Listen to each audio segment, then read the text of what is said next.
मिस्टरांना फ्लावर आणायला सांगितलं तर डायरेक्ट 2 ते 3 किलो फ्लावर घेऊन चालले. विचारले एवढा का बरं आणला? तर म्हणाले फक्त 20 रुपयात मिळाला म्हणून. आता म्हटलं या फ्लावरचं करायचं काय? तर म्हटलं चला चुटकी सरशी टम्म फुगणारे चटपटीत फ्लावर पराठे बनवूयात.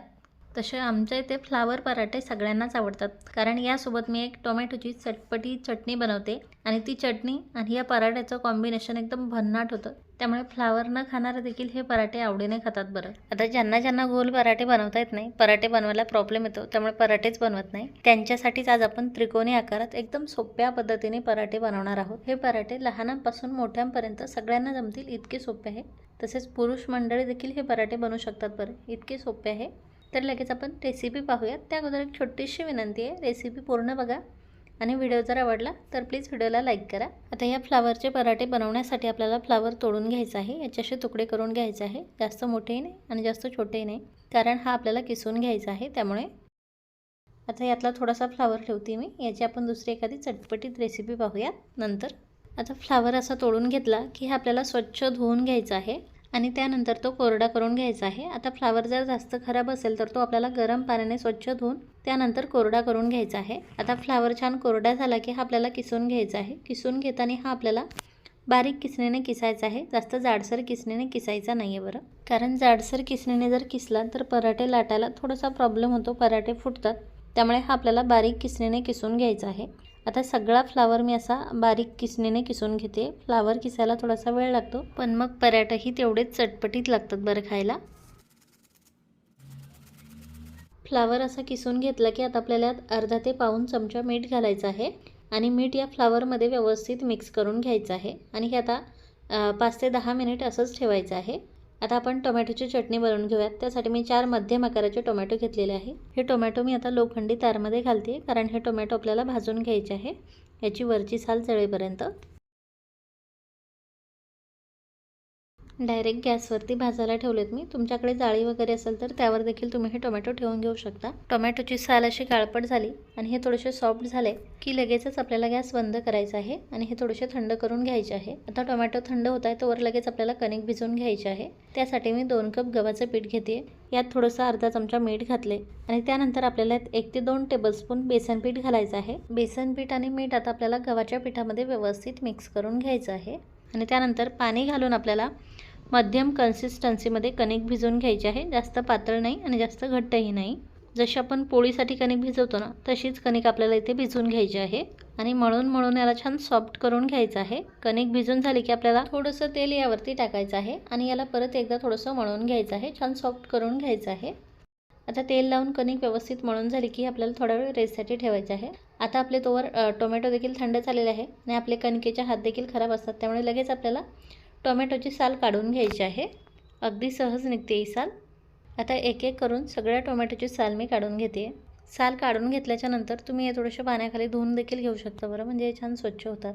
टोमॅटोची साल काढून झाली की 3-4 पाकळ्या आपल्याला लसणाच्या घ्यायच्या आहे आणि त्यानंतर हे टोमॅटो कट करून मिक्सरच्या भांड्यामध्ये घालायचं आहे आणि याची थोडीशी दरदरीत पेस्ट आपल्याला करून घ्यायची आहे अशा प्रकारे.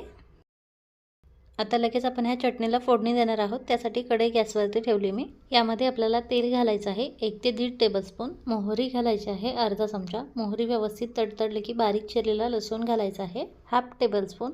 लसूण सोनेरी कलरचा तळला गेला की लगेच एक मध्यम आकाराचा कांदा बारीक चिरण्यात घालायचा आहे. कांदा देखील छान सोनेरी कलरचा होईस्तोवर परतवून घ्यायचा आहे. कांद्याला छान सोनेरी कलर आला की लगेच आपल्याला अर्धा चमचा लाल मिरची पावडर, अर्धा चमचा काश्मीरी लाल मिरची पावडर, अर्धा चमचा धने पावडर आणि अर्धा चमचाच मॅगी मसाला घालायचा आहे. मॅगी मसाला घातल्यामुळे या चटणीला खूप छान टेस्ट येते. मसाले तेलामध्ये व्यवस्थित तळून घ्यायचे आहे. हळद घालायचं विसरली होती मी, त्यामुळे हळद घातलेली आहे 1/4 चमचा. मसाले तेलात व्यवस्थित परतले गेले की लगेच यात टोमॅटोची प्युरी घालायची आहे. थोडंसं पाणी देखील घालायचं आहे. कन्सिस्टन्सी आपल्याला पाहिजे तशी ठेवायची आहे, फक्त याला जास्त पातळ करायचं नाही आहे. त्यानंतर चवीनुसार मीठ घालायचं आहे. व्यवस्थित मिक्स करून घ्यायचं आहे आणि आता यावरती झाकण ठेवून हे 1-2 मिनिटं आपल्याला छान शिजवून घ्यायचं आहे. आता या टोमॅटोच्या चटणीला थोडासा आंबट गोडपणा येण्यासाठी यात मी 1/4 चमचा साखर घालते. पण तुम्हाला साखर आवडत नसेल तर साखर तुम्ही स्किप देखील करू शकता. साखर घातल्याच्या नंतर ही एखादा मिनिटभर आपल्याला शिजवून घ्यायची आहे आणि आता ही टोमॅटोची चटणी आपली रेडी आहे. लगेच गॅस बंद केलेला आहे मी तुम्ही कधी अशी चटणी ट्राय केली नसेल तर नक्की करून बघा. मला खात्री आहे तुम्हाला खूप आवडेल. आणि त्यानंतर तुम्ही कोणत्याही पराठ्यासोबत ही चटणी नक्कीच बनवाल. आता ही चटणी मी साईडला ठेवते. चटणी तयार करून घेईपर्यंत फ्लावरने आपला छान पाणी सोडलेलं आहे, कारण आपण यात मीठ घातलेलं होतं. आता यातलं हे सर्व पाणी आपल्याला काढून टाकायचं आहे. त्यासाठी हा फ्लावर आपल्याला एखाद्या सुती कपड्यामध्ये किंवा कॉटनच्या रुमालामध्ये घालायचा आहे आणि त्यानंतर ह्यात पिळून घेऊन आपल्याला यातलं सर्व पाणी काढून घ्यायचं आहे. आता हे पाणी न काढता जर आपण पराठे बनवले तर मिश्रण आपलं खूप ओलसर होतं आणि त्यामुळे पराठे जमत नाही. केवढं पाणी निघालेलं आहे तुम्ही पाहू शकाल. आणि फ्लावर आता आपला छान कोरडा झालेला आहे. बरं, हात आपल्याला थोडासा परतवून घ्यायचा आहे. त्यासाठी परत कढई गॅसवरती ठेवली मी. कढईमध्ये आपल्याला 1 ते 1.5 टेबलस्पून तेल घालायचं आहे. त्यामध्ये मोहरी घालायची आहे अर्धा चमचा, बारीक चिरलेला लसूण घालायचा आहे 1 टेबलस्पून. लसूण छान तळला गेला की मग आपल्याला किसलेला फ्लावर घालायचा आहे यात. त्यानंतर 1 चमचा लाल मिरची पावडर घालायचा आहे, 1 चमचा काश्मीरी लाल मिरची पावडर, अर्धा चमचा मॅगी मसाला, अर्धा चमचा धने पावडर आणि अर्धा चमचा भाजलेल्या जिऱ्याची पावडर घालायची आहे. त्यानंतर भरपूर सारी कोथिंबीर घालायची आहे. थोडंसं मीठ घालायचं आहे, कारण फ्लावरमध्ये देखील मीठ घातलेलं होतं बरं मगाशी. आणि त्यानंतर आता हे सगळं व्यवस्थित एकदा मिक्स करून घ्यायचं आहे आणि मिनिटभर याला परतवून घ्यायचं आहे छान मिक्स होईपर्यंत आणि यातलं सर्व पाणी आटेपर्यंत. मिश्रण तुम्ही पाहू शकाल छान एकजीव झालेलं आहे आणि यातलं पाणी देखील सर्व आटलेलं आहे. सुटसुटीत मिश्रण झाले तर लगेच गॅस बंद केला आहे मी. हे मिश्रण आता थंड देखील झालेलं आहे. तर यात मी थोडीशी काळी मिरी पावडर घातलेली आहे आणि त्यानंतर 1 क्यूब चीजची यात किसून घालते. चीज पूर्णपणे ऑप्शनल आहे, तुम्हाला नसेल घालायचं तर मग नाही घातलं तरी चालेल. चीज असं बारीक किसणीने किसून घातले मी. हे आता व्यवस्थित मिक्स करून घेते यामध्ये. चीज यात व्यवस्थित मिक्स झालेलं आहे आणि छान चटपटीत मिश्रण आपलं तयार झालं आहे.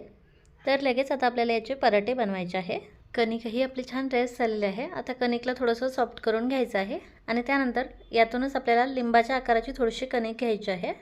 व्यवस्थित मळून याचा गोल गोळा करून घ्यायचा आहे आणि त्यानंतर हा गोळा पिठामध्ये बुडवून आपल्याला याची पोळी लाटून घ्यायची आहे. पोळी लाटताना फक्त आपल्याला ही थोडीशी छोटी लाटायची आहे आणि छान पातळ लाटायची आहे. अशा प्रकारे पोळीचा थिकनेस तुम्ही पाहू शकाल.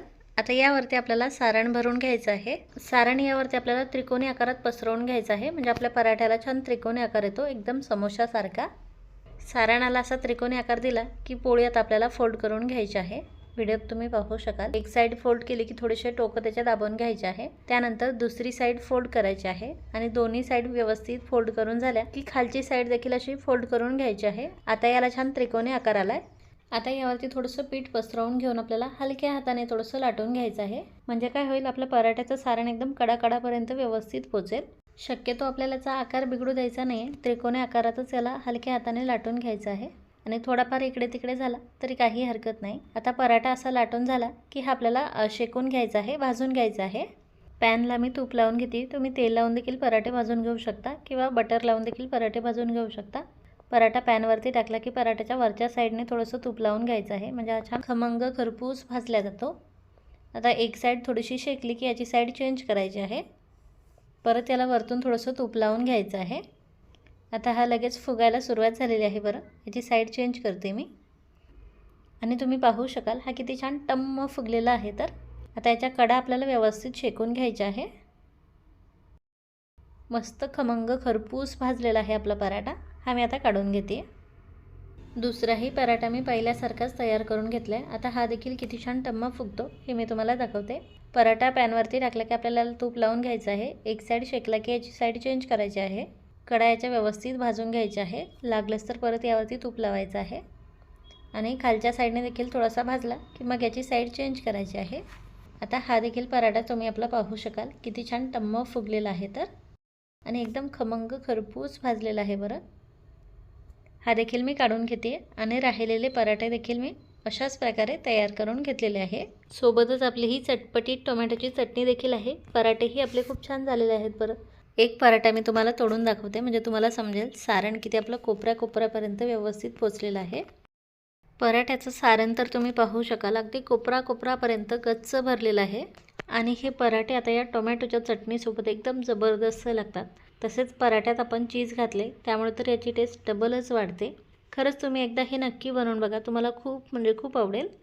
तर नक्की बनवा आणि रेसिपी जर आवडली असेल तर प्लीज व्हिडिओला लाईक आणि शेअर करा. पुन्हा भेटूयात पुढच्या रेसिपीमध्ये. Bye bye.